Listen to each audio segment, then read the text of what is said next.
As cadeias produtivas resultam da crescente divisão do trabalho e maior interdependência entre seus agentes econômicos. Por um lado, as cadeias são criadas pelo processo de desintegração vertical e especialização técnica e social. Por outro lado, as pressões competitivas com maior integração e coordenação entre as atividades ao longo das cadeias reforçam as articulações entre os agentes. Então, essa perspectiva mostra que nós estamos todos interrelacionados e não adianta um lado crescer demais e o outro ficar atrofiado, porque no final a gente vai perder isso como a perspectiva do todo. Uma coisa muito interessante que eu vi o ano passado, participando da conferência da USTAT, nos Estados Unidos, em Cincinnati, Ohio, em março de 2009, foi como eles conseguem colocar no mesmo espaço os sujeitos dessa cadeia produtiva nos Estados Unidos. Então você tem na STGESP estandes de artistas mostrando o seu trabalho, cenógrafos, figurinistas, enfim. Você dá alguns passos, você vê estandes de fabricantes de equipamentos, de linóleo, dispositivos de palco, equipamentos de iluminação, enfim. Você anda mais um pouquinho, as escolas formadoras. E no meio disso tudo, você vai encontrar um cara lá sentado com um caminhãozinho, uma maquete de um caminhãozinho, que é o cara da transportadora, que sem transportadora não tem turnê, meu. Tchau. Se você não considerar esse cara da transportadora como parte da cadeia produtiva, você está perdido.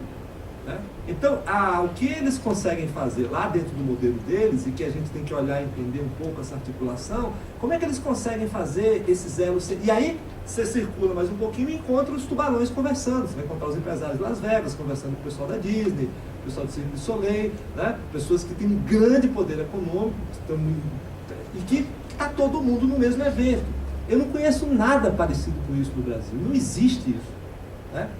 Aqui mesmo, se a gente começa a fazer uma discussão, rapidamente formam 5, 6 facções entre nós aqui, nessa sala. É muito difícil estabelecer esse diálogo. Aí começa, não, o produtor de São Paulo, que é rico, e o coitadinho do Nordeste, aí o cara que é o dono da empresa e o técnico que está montando. Essas distâncias, quando elas se aprofundam no discurso, elas dificultam. Né? Mesmo que a gente sabe que alguns processos de mediação de poder dentro do Estado são deus ex machina. Né? De repente é o poder econômico, alguém que está controlando tudo lá e que é assim que vai ser e vamos lá. Né? Bom, eu não defendo esse modelo para a gente. A gente tem que ter. Nós somos exatamente. Nosso diferencial no planeta é a atitude de Molden. Né? Nós temos uma capacidade muito grande de modular a informação e de remodular essa informação e retransmiti-la. O brasileiro tem essa facilidade de trânsito, essa capacidade, esse jogo de cintura que a gente tem, de estar sempre nas relações. Onde tem brasileiro, a gente percebe rapidamente, o cara aprende, já passa. Essa qualidade que a gente tem, é muito difícil alguém chegar e se impor com um pensamento hegemônico num país tão diverso como o nosso. Então, nós precisamos aprender também a respeitar as pessoas que chegam em um determinado local e que atingem uma determinada capacidade de colocar a sua voz. Né? Porque na medida em que alguém chega e fala uma perspectiva, já tem outro querendo derrubar aquela perspectiva e colocar dele.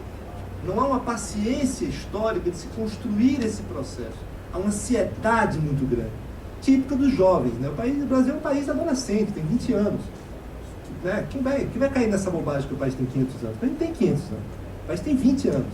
Na verdade, 22. O país começa com a Constituição de 88. O que é que tem para trás? Mandatário, capitania hereditária, né?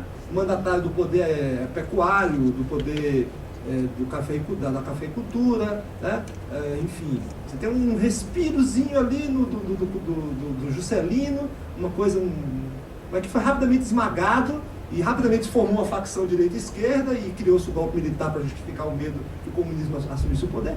E de 88 para cá a gente está construindo um país realmente com uma cara de democracia. Um país que quer ter uma cara diferenciada do que um conjunto de capitanias hereditárias. Então nós somos muito jovens e andamos muito nesses 20 anos. Porque o que nós temos acumulado é exatamente essa capacidade de estabelecer o diálogo entre as diferenças. Bom, eu não vou me alongar nisso aqui, mas eu selecionei alguns pontos que foram defendidos nas conferências nacionais de cultura e que dizem respeito à questão da tecnologia cênica. Selecionei vários pontos aqui, depois a gente pode retornar eles no meio do debate, se houver necessidade.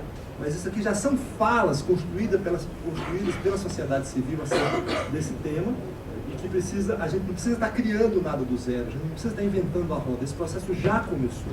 A gente precisa perceber de que maneira nós nos identificamos com essa fala e construímos eventualmente destaques a ela e damos as nossas colaborações.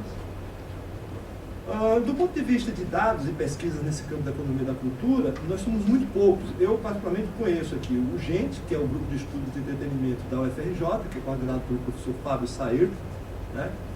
Nós lá no Cenotec, que é o laboratório que eu coordeno, o Laboratório de Estudos Cenográficos e Economia da Cultura, estamos fazendo um trabalho de organização